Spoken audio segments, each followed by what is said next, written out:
It's the Blues Rock Show with Pete Francis and Willie Witten. Welcome to the Blues Rock Show. I'm Pete Francis, joined by Willie Witten. Today, our special guest is Selwyn Birchwood. He's got a new album that just came out and debuted at #1 on the Billboard Blues chart, Living in a Burning House. Selwyn, thanks so much for coming on the show today. Yeah, man. Thank you so much for having me on. So one thing that really sticks out to me, and Willie and I were talking about this before the show, is your voice. You've got a very distinctive voice, and it works really well with this genre of music that you play. Where does that voice come from? I have no idea, man. I try to work with what I've got, man, as I do with everything. But when I was in high school, I was just starting to get into this stuff, and while everyone else was driving around listening to whatever popular hip hop and stuff was out and stuff in their cars, I was listening to old Sun House records and Nice. John Lee Hooker and Muddy Waters. And, that's what I would do, is drive around and try to imitate, the people that I like listening to so much. And it's a lot of those older blues guys that I really dug. And, I don't sound like them, I don't think, but that's what I was trying to do. And somewhere along the way, I guess I started sounding like me. So good enough, I guess. Yeah, it's just, as I said to Pete, the adjective that sticks out in my mind is rich. It sounds so unforced. It sounds so natural. And it's got, because some people really, it sounds like they're reaching for a type of voice, but with you, it sounds so natural.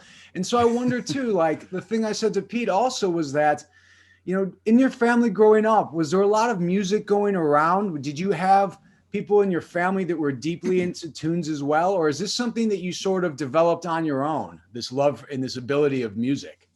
Man, my parents had music around the house growing up, but nobody played music. I didn't have any.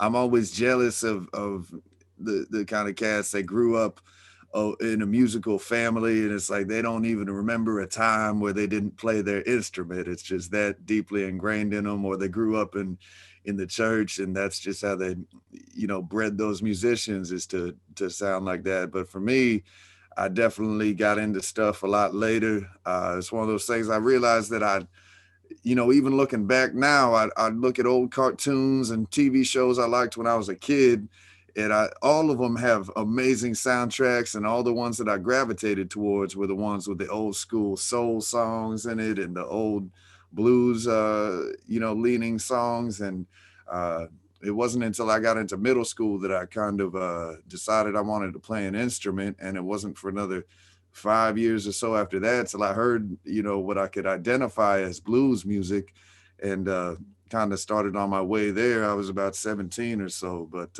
my parents had, I guess, what you would call oldies now. I don't know what they call oldies now, but back then is what they would call, the old Elvis and Benny King and the kind of popular music of the 60s and the 50s, because they're older when they had me. So that's kind of what I had my ears tuned to. So it kind of made sense that I gravitated toward music from a generation that wasn't maybe beginning with my own. Yeah, and you mentioned that not a lot of people your age kind of listening to the blues. I know for me and probably for Willie too, not a lot of our friends growing up were really big into blues or blues rock sort of music. So did you have any peers that were really into this music? So how did you kind of get there then, if not a lot of people that you knew were really into this sort of music? Man, I've always prided myself on really not caring what the rest of the crowd is doing, man. And that's just kind of the way that even when I was a kid, that's the way I was. So the more that nobody else was listening to it, and the more that, nobody else seemed to understand it or dig it, the more that I dug it, man. I used to actually, when I was in high school, I'd go out on a date, I'd leave my Muddy Waters CD in the CD thing, and then they get in the car and say, "Ugh, what is this?" And it's like, I know exactly how that's gonna go, because that's pretty much a part of who I am and where I'm coming from. So I just set the precedent from the start. But the other kids, man, they'd actually go so far as to try to make fun of me for, why you listen to that old grandpa music and this and that. And I didn't care, man. That's what I liked. I didn't relate to the music that they were all listening to. I still don't relate to it, man. I don't want to hear music about how much money someone has, how many cars they have, you know, pouring champagne on women. I'm not sure what I'm allowed to say on but you know, I couldn't relate to that type of stuff, but I could relate to the old blues music that was, uh, you know, talking about, you know, being downtrodden, not having any money. I've related a lot more to that, or, you know, being happy, sad, glad, mad, anything. It was the emotional connection and the realness of it that really drew me to the blues music, you know. So how do you think we get more young people exposed to this music and get them interested? Man, I found that you don't, they just have to hear it, you know. I find that whenever we play a show, you know, we'll end up doing a show at near a college campus or somewhere like that every once in a while. And as long as you don't tell them it's blues music, they love it. And that's been my experience, is that there's a stigma that people have of the genre blues, or when you mention blues music, they already have their mind made up that they don't like it. That's for old people. That's for the times from time past, and they don't want anything to do with it. But if you just show up and start playing, man, they're getting down on the dance floor and partying and drinking and dancing and doing exactly what it's, you know, supposed to make you do. So speaking of shows, because obviously, you know, we all know this has been a little bit of an odd year for music. Mhm. I take a look. It seems like you have a couple of shows coming up, and you've also played a couple live shows recently. What has that been like? Sort of walk us through how things have changed with all this, and how have you felt about it? And do you find it hard to get bookings, or do you find it that it's coming back a little bit? Well, I haven't had a problem with people wanting to book me. I'm electing to not go out and expose myself to every show that I'm able to. I've done a handful of shows that are outside and socially distanced. So the venues that are really taking stuff seriously and trying to protect, you know, the people to have a good time in a as safe of a manner as you can right now, then those are the ones that I've gone out and done. But other than that, I've been locked up in my cave, man. I've hardly left. I've been using the time to, you know, practice and listen to music and shed and write songs. And man, who knows when it, hopefully it won't ever be like this again to have this much downtime, but I'm trying to take advantage of it while we got it. But yeah, I'm only doing a handful of shows that seem as safe as you could want it to be, because I've actually myself, I have asthma, so Ooh. it's definitely a scary predicament to think about what could happen, you know. Now, before the show, we had touched on streaming and how streaming is on the rise with live shows. With live shows coming back, I mean, do you see streaming kind of integrated with the live show, where you play the live show but then offer a streaming option as well? Is that something you anticipate for yourself? I think that's going to have to be the thing for a little while. Before all this went on, you know, I'd see people streaming and I couldn't stand it, man. I said, I will never do that. You know, it's just everything that I don't want to, you know, it's that's not what music's about for me. Part of, you know, what the best thing about music is everyone being in one place and sharing in each other's company and energy and experiencing something together. And you don't get that when you're live streaming, man. I sit here and it's, you know, it feels like I'm playing for a stapler. And you know, it's so awkward. But I'm glad that we have this as opposed to nothing. Yeah. Right. But definitely for the time being, it's gonna be around and integrated in for a little while here. Okay, but it's so it's not something that as soon as it sounds like to me that as soon as you get the chance, when we get back to normal, you're going to sort of shelve most of that streaming. Maybe you'll include it, but you're never going to be a guy who's going to do something like, hey, I'm going to make a show just to live stream it. I have no ambition to do that, at least in a full capacity. My passion and my love is being on the road. You know, I told someone the other day, I miss living in a van. They look at me sideways, but I do, man. My passion is traveling and being able to get in front of people and share my music with them directly. You know, I feel that like all that's missing when you try to do it online, man. It's not the same when you do stuff just virtually. So as soon as I get a chance, man, I'm gonna get back to pounding that pavement and get back out there on the road, man. We talked about the audience for blues and trying to get younger people in and how the audience skews a bit older. Because the crowds at blues shows tend to skew older, how much of a concern is that for you in terms of maybe they're not super comfortable coming back once live concerts resume? Man, I think everybody, there's a big enough audience where enough of a percentage of people will want to come out. And if I'm coming out of the house, then it's definitely going to be a certain level of comfortable environment and safety that'll be going on if I was even coming out at all.